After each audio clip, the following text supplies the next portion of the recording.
கர்த்தருடைய வல்ல கரம் நம்மை நடத்துகிறதா இருக்கிறது. அவருடைய பலத்த கரத்துக்குள்ளே நீங்களும் நான் இருக்கிறோம். ஆமேன் சொல்லுங்களேன். ஆமேன். அவர் நம்மை நடத்துகிறவர் ஆனபடியினால் அவர் நம்முடைய காரியங்கள் எல்லாவற்றையும் பார்த்து கொள்ளுகிறவராக இருக்கிறார். அல்லேலூயா. வார்த்தை இப்படியாய் சொல்லுகிறது, கர்த்தர் தாமே நம்மை உண்டாக்கினார், அவரின் ஜனங்கள் நாம். அவர் தாமே நம்மை நடத்துகிறார், அவரின் ஆடுகள் நாம். அல்லேலூயா.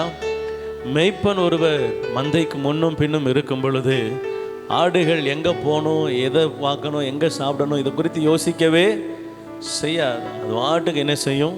மேய்ச்சலுக்கு நேராக நடத்தப்படும். அது மேய்து அது திருப்தி அடையும். அவ்வளவுதான். மேயணும், திருப்தியாக இருக்கணும். அதுதான் அதோடைய வேலை. மேய்ப்பன் அதை மேய்ச்சலுக்குள்ளே நடத்த வேண்டியது மேய்ப்பனுடைய வேலை. அல்லேலூயா. ஆண்டவர் நம்முடைய நல்ல மேய்ப்பராக இருக்கிறார், நல்ல எஜமானராக இருக்கிறார், நல்ல தகப்பனாக இருக்கிறார், நல்ல நண்பராக இருக்கிறார். எல்லா சூழ்நிலையிலும் அவர் எனக்கு நல்லவராகவே இருக்கிறார். அல்லேலூயா. நம்மை நடத்த அறிந்திருக்கிறார். அவர் கரங்களை பிடித்து கொள்வோம். கர்த்தர் நம்மை மேன்மையாய் நடத்த போதுமானவராக இருக்கிறார். அல்லேலூயா.